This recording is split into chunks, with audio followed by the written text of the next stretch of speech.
Okay, ಈ ಥರ ಎಲ್ಲ ಕೊಟ್ಟಿರ್ತಾರೆ. ಮತ್ತು ನೀವು ಇದನ್ನ ಪ್ರಾಡಕ್ಟ್ ಜೆನ್ಯೂನ್ ಇದೆಯೋ ಇಲ್ವೋ ಅಂತ ಚೆಕ್ ಮಾಡ್ಕೊಂಡು ಇಲ್ಲಿ ಒಂದು ಬಾರ್ಕೋಡ್ ಇದೆ. ಆ ಬಾರ್ಕೋಡ್ ನೀವು ವಿಡಿಯೋದಲ್ಲಿ ನೋಡ್ಬೋದು.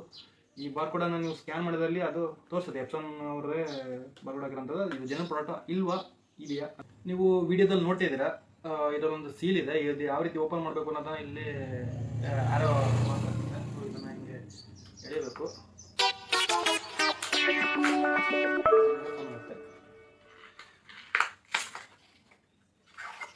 ಈ ಥರ ಇದೆ. ಕ್ಲೀನಾಗಿ ಪ್ಯಾಕ್ ಮಾಡಿದ್ದಾರೆ. ಪ್ಯಾಕಿಂಗಲ್ಲಿ ತುಂಬ ಚೆನ್ನಾಗಿದೆ. ಆ್ಯಂಡ್ ಈ ಥರ ಬಾಟ್ಲ್ ಇದೆ. ಬ್ಲ್ಯಾಕಿಂಗ್ ಬಾಟ್ಲು ಕಂಪ್ಲೀಟ್ಲಿ. ಇದು ಎಪ್ಸೋನ್ ಅವ್ರದ್ದು 003. ಓಕೆ, ಈ ಬಾಟಲ್ನ ಇವಾಗಲೇ ಓಪನ್ ಮಾಡೋಣ.